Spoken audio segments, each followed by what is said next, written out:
Middle game, middle game, middle game. When the opening ends, the middle game begins. But there's a problem. Most players start panicking. They get confused. They start blundering their pieces. The reason is they don't know what to do in the middle game. Therefore, in today's video, we will be exploring a simple three-step method to dominate any middle game that you play in. So let's get started. This game was played over 100 years ago. Akiba Rubinstein, who was world number 2 at one point, was playing with the white side, and he was facing a well known grandmaster who was playing with the black pieces. So we will be picking up this game from the ninth move. Both players have played regular developing moves, and in this position, Rubinstein chose knight takes, and after the pawn took, he castled the king. Now we have arrived in a sort of middle game position because even black is about to develop their bishop and will be castling. Now many players here, after bishop e7, many players here will play random moves like bishop g5 or e4. These moves may look good, but in reality, they're not following our steps, which we'll be talking about today. This brings us to step number one: activate your least active piece. Now, if I ask you, what are the least active pieces in White's camp? I'm sure you will say this bishop and these two rooks, maybe the queen also. And Rubinstein realized this, and he knew that if he would have played a move like bishop to e3, trying to develop this inactive piece, then the b2 pawn would have been hanging. Therefore, he played knight to a4, simultaneously attacking the black queen and defending the b2 pawn at the same time. After queen b4, b5, again, he didn't play an uncalculated and risky move like e4, though it's alright to play it. He knew about these steps more than 100 years before I made this video, and he decided to play bishop to e3, which is the best move. After castles, can you guess how Rubinstein continued to develop his inactive pieces? He played rook to c1, another great move, applying pressure on the c5 square. After bishop g4, he played f3. Whoa, that looks like a weird move. Why would he intentionally block this bishop? What's his goal here? Well, he had a unique idea in mind. After bishop e6, he planted his bishop on c5 because he knew that if he would have let black play rook c8 and c5, black would have had full central control. He didn't want that to happen, so bishop c5 just blocks c5, very direct. And now black chose to play rook to e8, simply defending the bishop. Okay, so if you are playing with the white pieces, how would you go about developing this rook? Again, don't think about moves like e4 because you haven't developed the rook yet.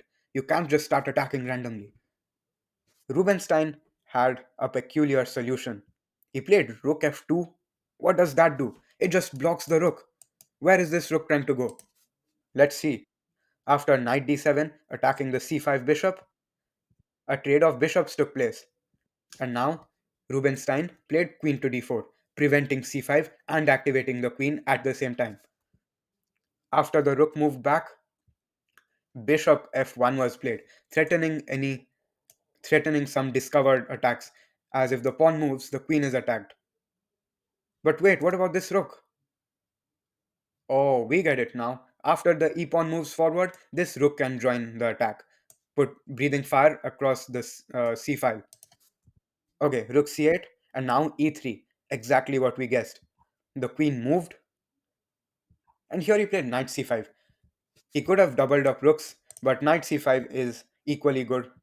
After the trades, he has this super strong rook on c5, which he supports with rook fc2. We have successfully completed step 1, which was to activate our least active pieces.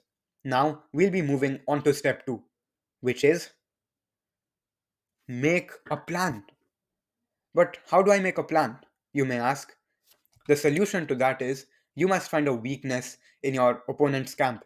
Now, if your opponents don't have a weakness, I'll tell you what to do in that case in the next example.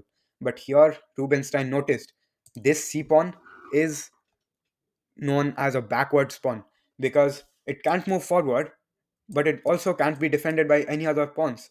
And although it may look like black can defend it sufficiently, We'll see how Rubinstein took advantage of this pawn and this weak isolated pawn in the game.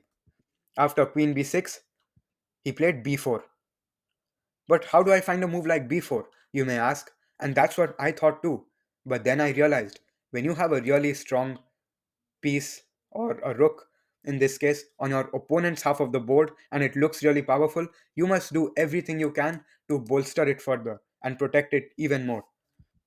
After a6, the rook swings over to a5. Rubinstein's plan originally, as he followed in step 2, was to just attack these really weak pawns. This bishop sees here. The queens can trade now, but then this pawn is weak. And meanwhile, look at white's bishop. I mean, black's bishop. Black did not follow these rules, and therefore his bishop is suffering on this horrible square, the e6 square, while our bishop or Rubinstein's bishop is doing a good job here. Over the past few moves, we saw how Rubinstein used steps 1 and 2 to activate his pieces and to make a plan. Now he moves on to step number 3, which is execute your plan, go on the attack.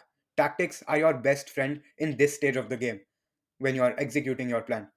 Now his rook swings over to the a5 square, attacking this weak a6 pawn. After rook to b8, a3 is played, securing the pawn calmly. And after rook a7, Rubinstein notices a really nice tactic to win a pawn. Can you find it? I'll give you 5 seconds. Alright, time's up. The move is rook takes c6. And after the queen takes, the rook on a7 is gone. And now this pawn is in trouble. This rook is in trouble. What will black do here?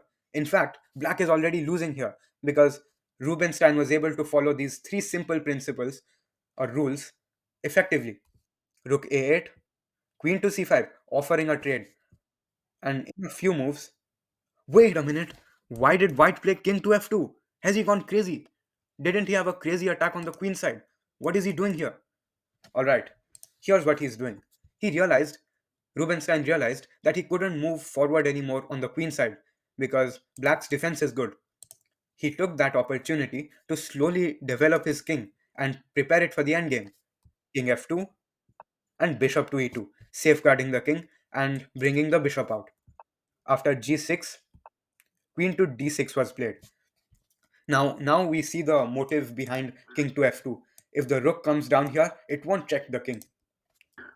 After queen c8, black is desperately trying to save himself here and is against the ropes. Rook to c5. And now h4. Why would he play a move like h4? Why not just rook c7? Well, here's the thing. He's not in a hurry. He knows he's winning the game as he's a pawn up. So just h4.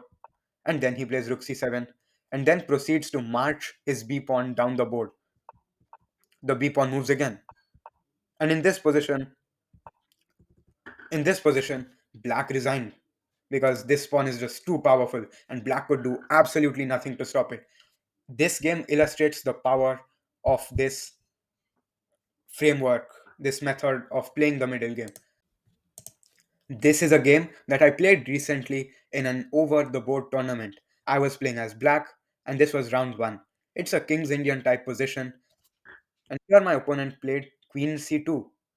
Now, let's move on to the first step, which is activate your least active pieces.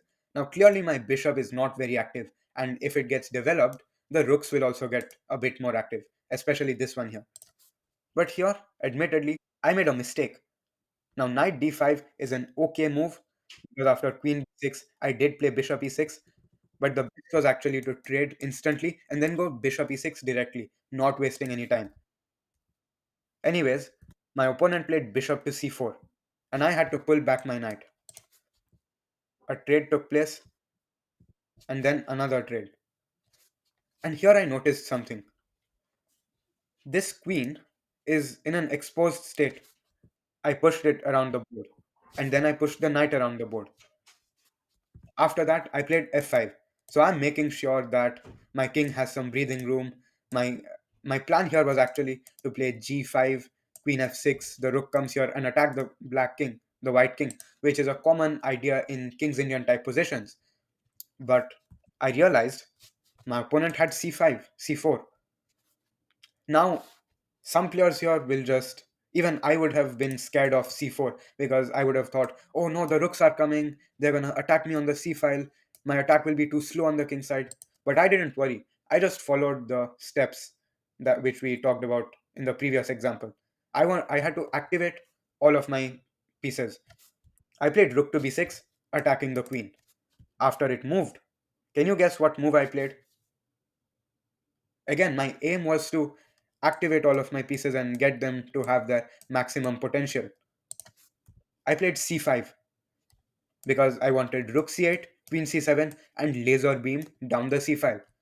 If the pawn takes, rook takes b2 with the bishop supporting, and I'm attacking the queen.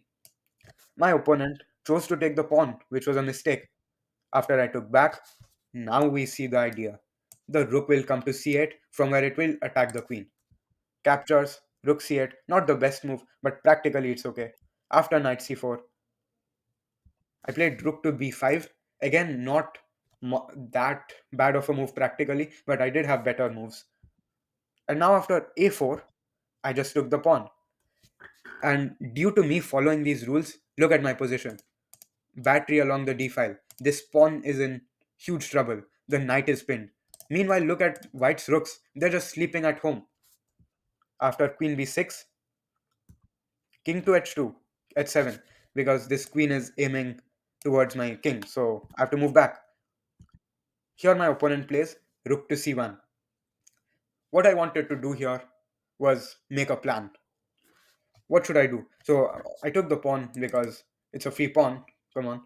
So here my opponent played rook to d1. And my plan was I'll trade and I'm just a pawn up. I just have an extra pawn. This position is actually completely winning for black with rook c takes c5, which is hard to spot. I did see this move, but it actually loses. Rook c takes c5, then the back rank is really weak, and I'm also attacking this rook two times.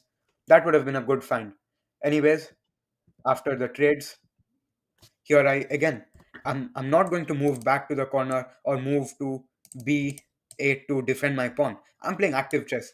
I notice that this rook might be in trouble if the queen moves. Play rook to d8.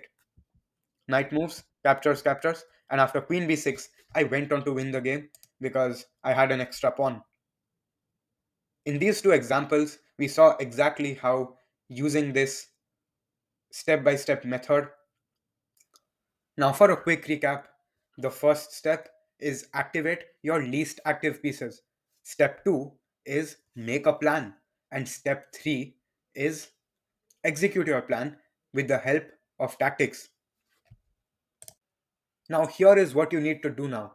Immediately after this video, go to chess.com or Lichess or whatever website you play chess on and start a slow game, which is 10 plus 0 or 15 plus 10, and use these steps in the middle game. I guarantee that you will feel way more confident and you will start playing moves 10 times better than usual, like what happened with me. So, good luck, guys. Train to win. Bye. See you in the next video.